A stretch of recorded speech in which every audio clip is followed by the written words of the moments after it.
It is indeed with great sorrow that I visit you today to commiserate with the flooding incidents that afflicted our state. Indeed, it is really tragic. As of today, I learned over 148 communities were affected. About 7,500 households affected, over 50,000 people affected, and about 11,500 farmlands affected also. While we lost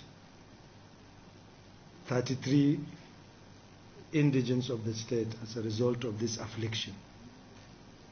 It is indeed, Your Excellency, with great sorrow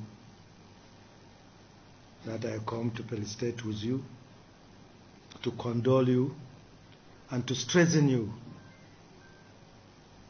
We all are Muslims, and Allah subhanahu wa ta'ala said, He will surely test us,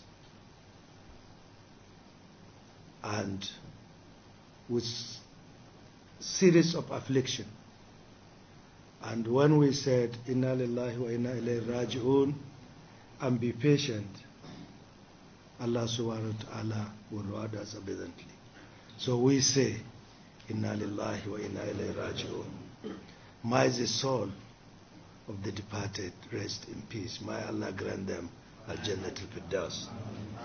And those that lost properties and farmlands, may Allah shower His mercy on them and provide them adequately and abundantly to replace what they have lost.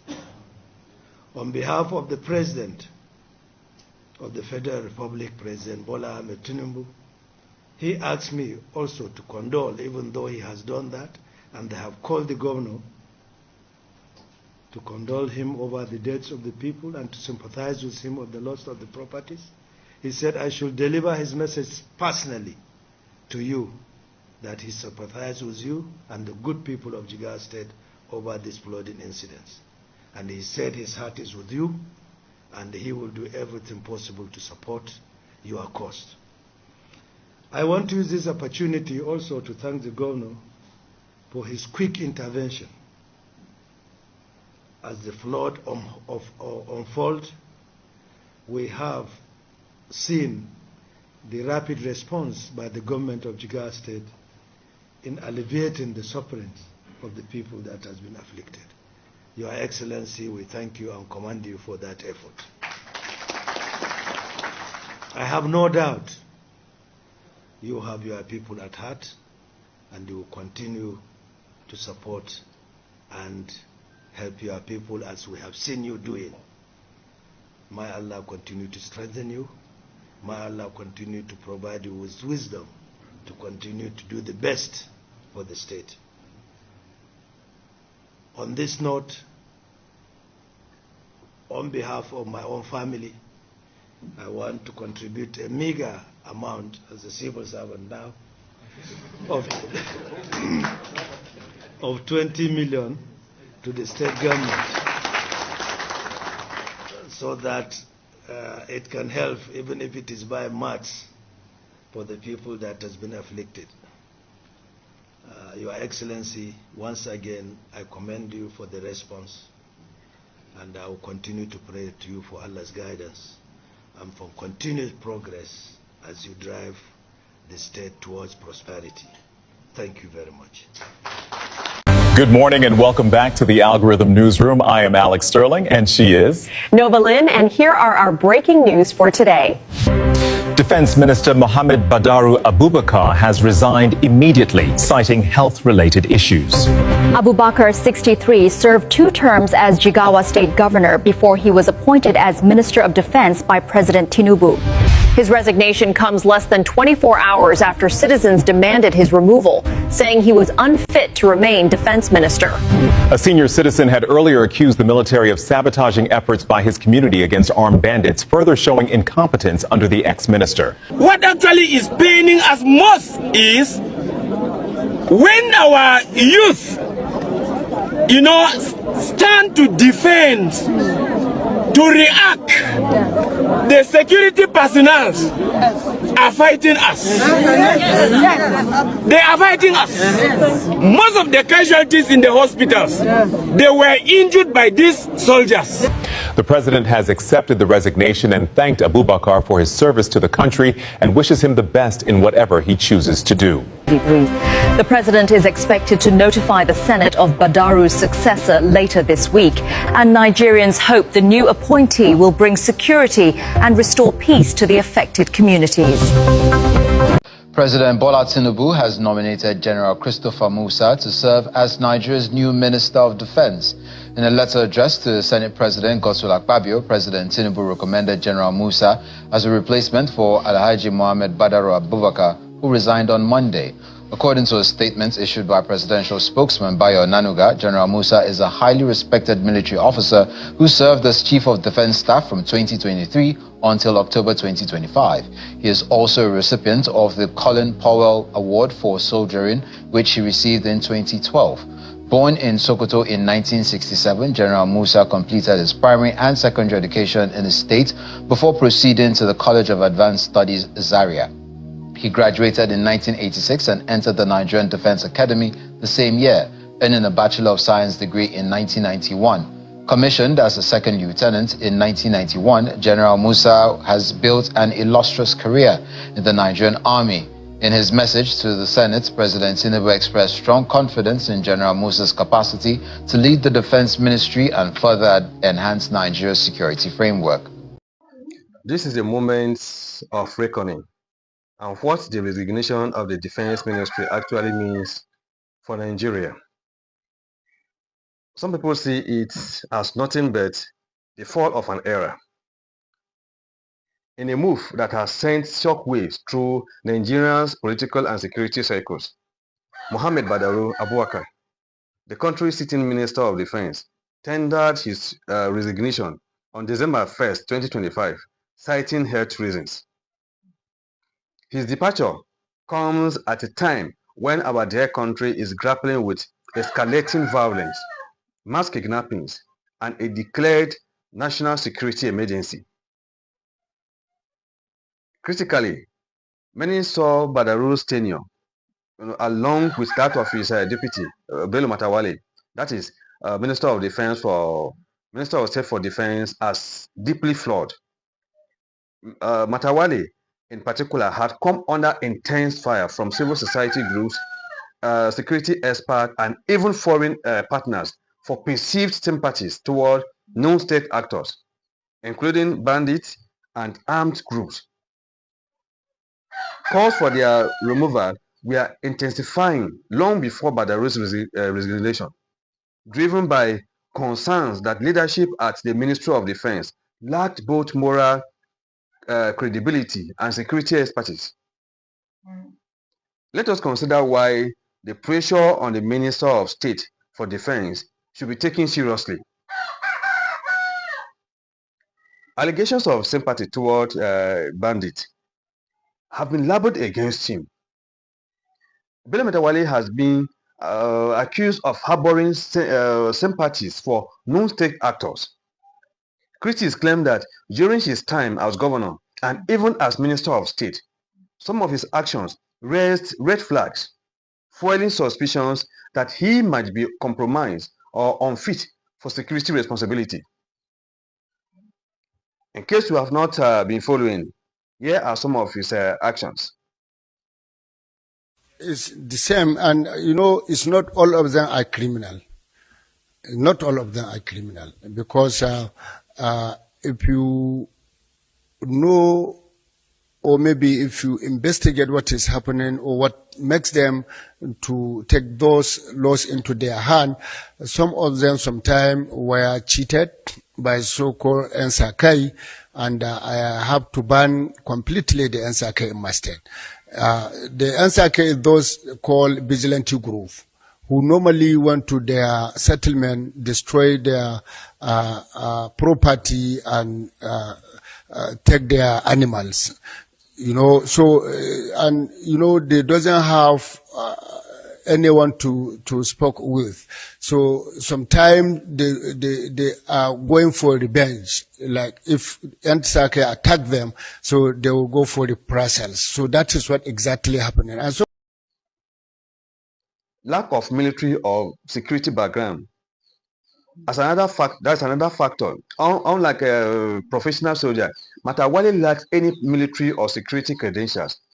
This is a deficiency that many argue is unattainable for anyone in a position of power in the defense ministry. Need for credibility in the security sector. At a moment when trust in government ability to tackle insecurity is fragile, having individuals perceived as potentially compromised only deepens public fear, fuels distrust, undermines morale among troops, and weakens cooperation with local communities, which is critical in tackling insurgency or banditry. Given all this, there is growing and arguably justified pressure for Matawalle's removal as well. It's not merely a matter of optics. For any meaningful national security reset, the defense ministry must be helmed by individuals with integrity, competence, and full public confidence. There's a ray of hope.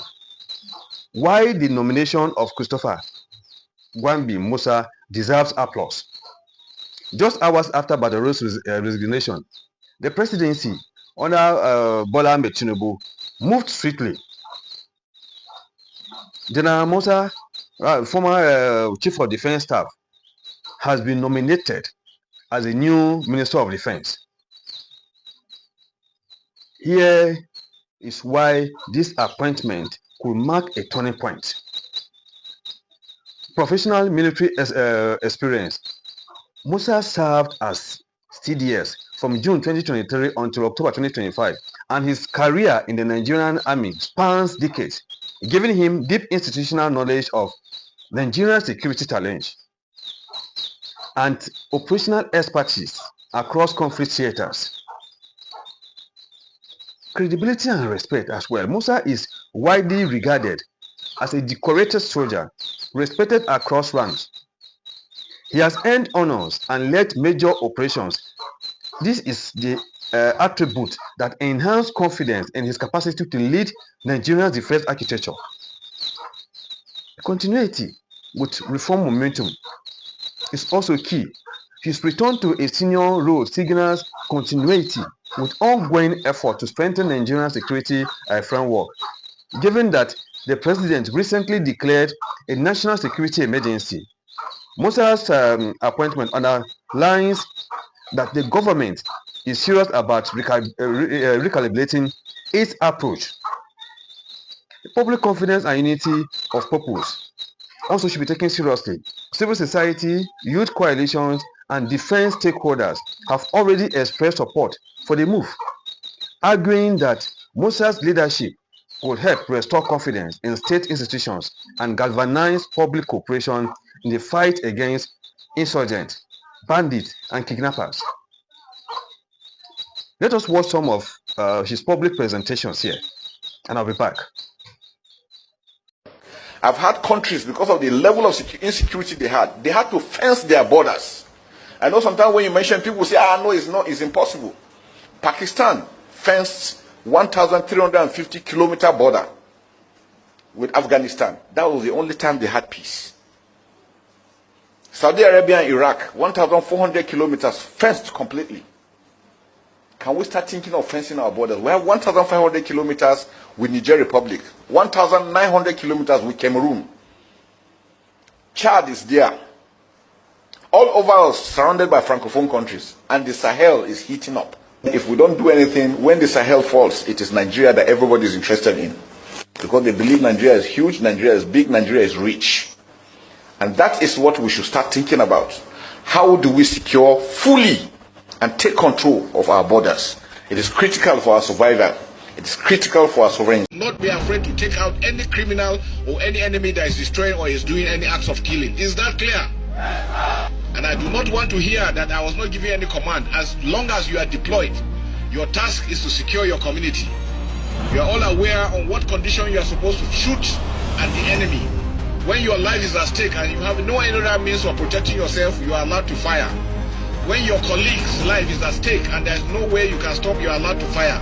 And when the community or any infrastructure you are protecting is being destroyed and you have no other means of stopping them, you are allowed to fire. The communities you are protecting must know that you are there to protect them, not to go there and infringe on their human rights. I'm going to hold every commander, from the sector commander to the company commander to the platoon commander to the section commanders responsible. If anything happens within your AOR and you do nothing, you will be court-martialed. That I guarantee you. With the new concepts, all armed forces personnel will be withdrawn from within the towns and will go out into the bushes. What Nigeria stands to gain if we get things right under him, that is benefit impact, enhanced strategic clarity and military professionalism. With a career soldier at the helm, Nigeria is more likely to adopt coherent military sound strategies, reducing ad hoc or politically motivated decisions that have weakened past effort. There will be improved security military, that is the civil military cooperation and public trust. A credible defense minister can rebuild trust between communities, security forces, and government, which is crucial for intelligence sharing, local cooperation, and sustainable peace in any region. And then there's faster, more action against banditry and terrorism. Experienced leadership may translate into better coordination, refurbished command structure, and renewed vigor in operations, rescue missions, and area clear-ups. And then signal to international partners and foreign allies demonstrates that Nigeria is taking security issues seriously, boosting foreign cooperation, training, and joint operations against transnational threats. Moral institutional ratification. Replacing figures under suspicion or criticism restores integrity to the defense ministry and reduces risk of internal sabotage, corruption, or complicity. This is a chance for a new narrative. Let's make it stick. This moment must not be treated as a mere reshuffle or headline. It should be a turning point, a national, and for that matter to happen. The Senate must promptly and transparently screen and confirm General Musa. In order to achieve all this, pressure must mount for the removal or full vetting of anyone in the defense ministry suspected of compromising national security, including the Minister of State. Policy reform should follow. Stronger oversight, community-based intelligence, welfare for soldiers, and governance reforms that reduce the conditions that fuel banditry and insurgency, like poverty, inequality, and impunity, should be addressed. Citizens, civil society, and the media should hold leaders to account, demanding deliverables, not excuses. If Nigeria seizes this moment, the appointment of General Musa could become more than a name change. It could be the first step toward a safer, more secure, more united nation.